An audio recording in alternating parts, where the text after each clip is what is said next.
Yes. Habari ndugu yangu. Nakusalimia popote ulipo. Nataka kukupa advice kidogo leo hii. Kuna hawa watu ambao utawapata most of the time story zao ni marafiki zako, sawa, tukatai, lakini utapata muda mwingi habari ambazo wanakuletea ama wanazungumzia ni habari za ngono. Hawezi kuzungumza na dakika 2 ama sekunde 5 bila kuzungumzia story za wanawake ama ngono. Anasifia sana uzinzi, mambo ya ngono. Huyo mtu mwepuke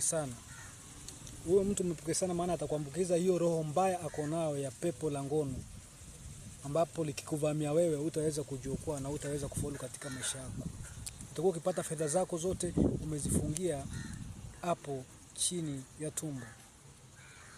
Ukipata shilingi tu utakimbia kufanya hilo tendo la ngono, kwa sababu atakuwa amekuambukiza. Epuka haraka iwezekanavyo. Jaribu kumwepuka mtu wa aina hiyo, kwa sababu atakuambukiza hiyo roho mbaya alionao ya ngono, ambayo ni adui wa maendeleo. Usikubali kabisa mtu amesa up na life yako. Mtu anayezungumzia story hizo tu, muepuke haraka iwezekanavyo.